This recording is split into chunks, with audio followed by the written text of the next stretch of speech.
when I went to buy a cell phone, you can't just walk into a store, meet one person, and buy a cell phone. They made me go through a bureaucratic process with like 6 different steps. And when I asked them why, the answer was the government requires the creation of jobs. Jobs are good for the economy. So they regulate it in such a way that jobs must exist, even if the jobs are actually inefficient and bog down the economy. That being said, I agree with you on the oil thing.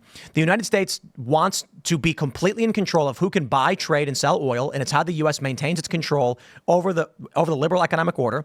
Americans are in for a rude awakening, mostly urban-dwelling liberal Americans, now that Saudi Arabia has jumped the PetroDollar deal. Exactly. The coming conflict that we will see from this, if Venezuela starts doing deals in yuan, their economy They will. And their economy will their economy is going to jump straight up. And rubles. And There's an Iranian supermarket that is building and expanding on Venezuela because of our sanctions. Like, who would have thought that Iran would have a base of influence in the United States on the U.S. continent?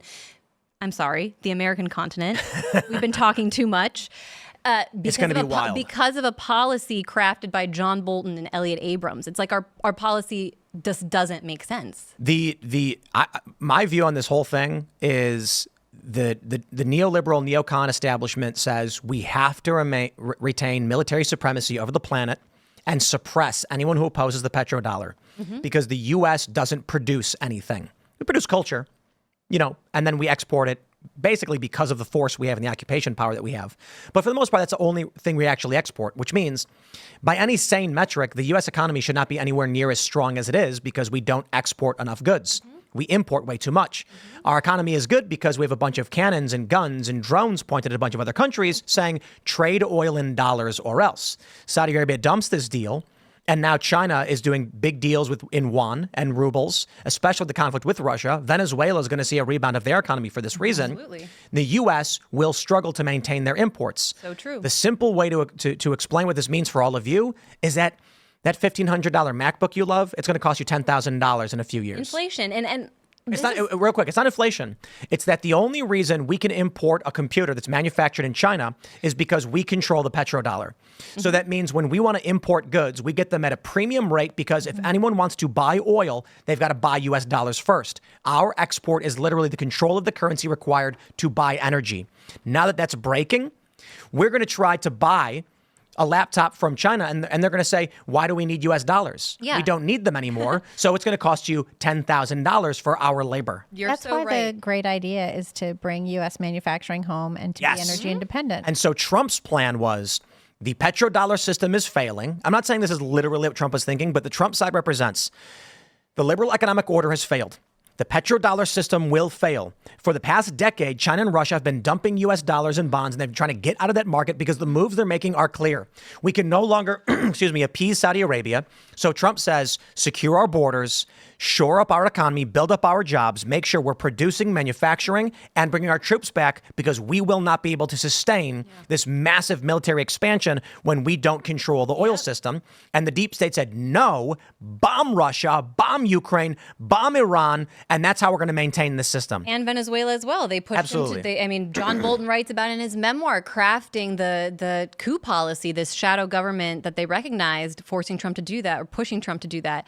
I mean, just one other point to make, because I think this is something that for Americans, I wish that we knew how ridiculous our policy is.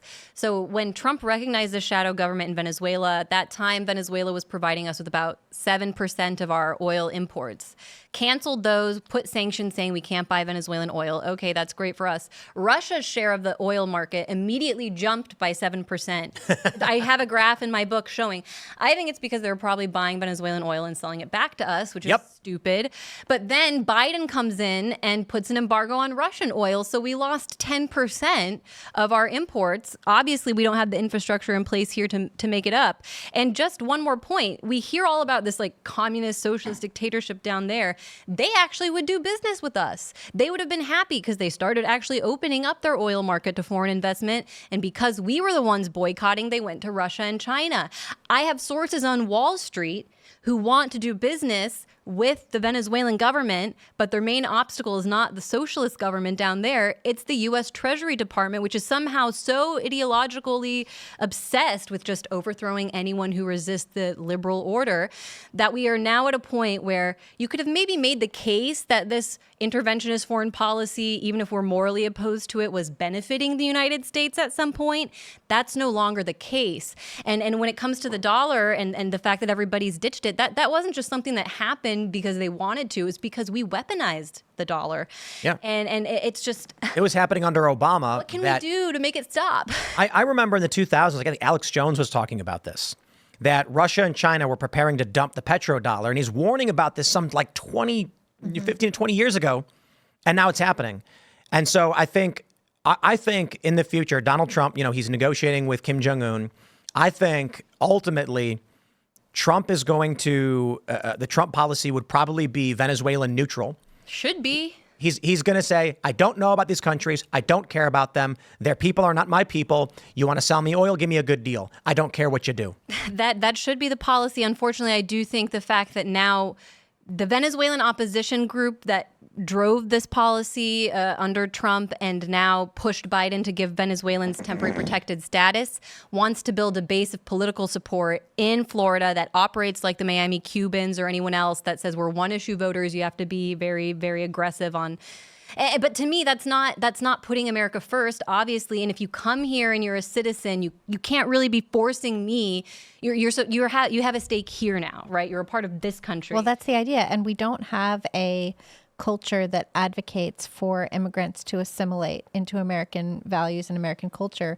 And what we have most of the time is we have all of our major institutions saying that America is a bad and terrible place to be and hating us. Yes, that's true. There's another component to the immigration thing that I think is important. It's the need Democrats have for remittances.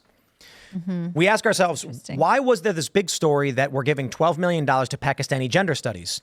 To shore up the petrodollar, we need people to want the petrodollar.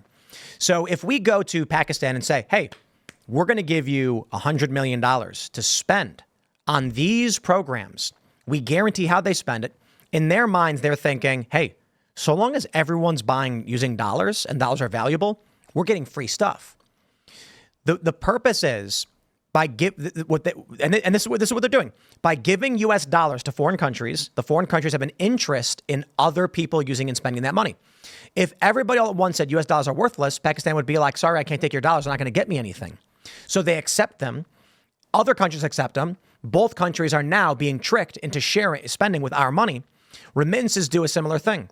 By destroying these other countries, and Democrats allowing these people to come to the United States, when they then make U.S. dollars working here and send them back to their home country has an interest in buying and spending with U.S. dollars. Very good point. They want those remittances. Trump's going to say, I don't care about those countries. I don't care about remittances. I want America as a country to be healthy and functioning, not the pulsing nucleus of some liberal economic order. And since we talked about earlier, transatlanticism and this weird... Trump was so correct when he said NATO's obsolete. I, as an American, don't understand why our main allies are the people that we fought to be independent from. And just one more point on Venezuela. Part of the reason that I developed an interest there is that as I learned about that country, I saw that they're actually very similar to us. Where we had the British, they had the Spanish. They came over, had a slave economy, and fought for independence then from the European powers. Actually, their revolutionary independence leaders fought alongside ours in the U.S. Revolutionary War, laid siege to King George's troops because they saw our fight as the same fight. And I actually think in a world where the U.S. was acting in America first, our main allies would be Mexico, Venezuela, the countries that are powerful in our immediate neighborhood. Venezuela has the largest oil reserves in the world, over double what Saudi Arabia has, and the largest untapped gold deposits in the world. And our policy has turned that over. We could have just gotten along. It could have been great. And instead, you have the Russians and the Chinese there. And, I'm not one of those people that's scared of that. But I just think it's wow, our policy is so dumb. It's wealth through might. The liberal economic order is basically, I can give the most charitable, I'll steal, man. I'll give their version of events, because they write this on the CFR website. After World War II, there's a genuine fear that another a full-scale war of this level would result in the annihilation of mankind. Nuclear weapons had begun to proliferate, and so there had to be a stabilizing force. By creating a variety of international agreements, and that includes financial power and military power. IMF, all that. All of that stuff, yep. By issuing loans and creating debt, you keep people locked in, and this locked into obedience. And this was the plan to stabilize the planet. Here's how the debt system works. IMF issues loans to these countries and then says, you're in debt to us now. You have to do as we say. But hold on. Don't worry. You're the wealthy leader of this country. You're going to live in luxury with your infinity pool and your Bugatti as long as you do what we say. And they say, you got it. Then huge portions of the taxes from this country and the labor goes back to the IMF, keeping them forever entrenched in this international system. The idea they had was this would create a stabilizing force where you have less incentives for war. The reality is they created a gigantic squid-like monster with tentacles ripping into these foreign countries, entangling the United States and other European states into this whole quagmire mess they could not maintain, that their children don't know how to maintain, and is resulting in severe animosity and actually creating the potential for a World War III scenario with Russia. Russia doesn't want to abide by these crackpot rules, and the U.S., we had a Ukrainian now who's got a warrant for his arrest for blowing up Nord Stream. The U.S. Vladimir Z? Yeah, Vladimir Z. And it was Volodymyr Z. That's right. Yeah.